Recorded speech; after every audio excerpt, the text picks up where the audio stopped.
사도행전 16장 발음을 인도해 주셔서 Timothy joins Paul and Silas. He came to Derbe and then Lystra, where a disciple named Timothy lived, whose mother was Jewish and a believer, but whose father was Greek.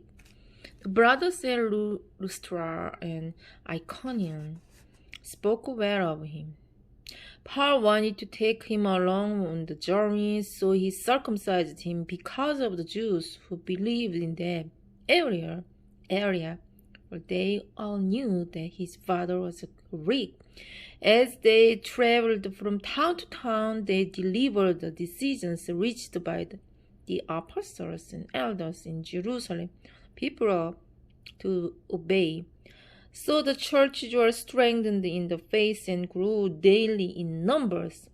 Paul's vision of the men of Macedonia.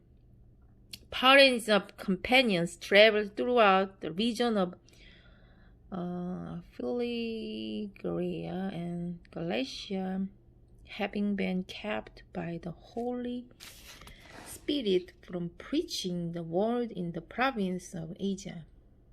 When they came to the border of Mysia, they tried to enter Bithynia, but the Spirit of Jesus would not allow them to do.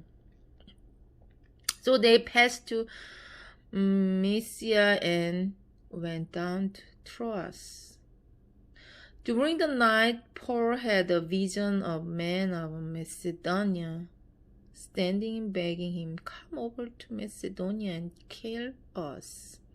After Paul had seen the vision, we got ready at once to leave for Macedonia, concluding that God called us to preach the gospel to them. Lydia's conversion in Philippi.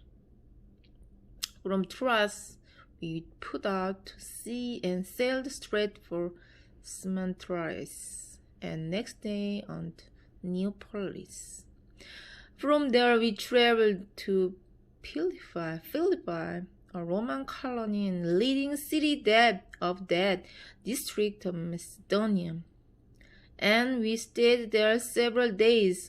On the Sabbath, we went outside the city gate to the river where we expect to find a place of prayer.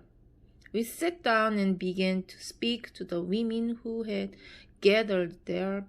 One of those listening was a woman named Lydia, a dealer in purple clothes from the city of Thyatira, who was a worshiper of God. The Lord opened her heart to respond to Paul's message. When she and the members of her household were baptized, she invited us to her home. "If you consider me a believer in the Lord," she said, "come and stay in my house." And she persuaded us.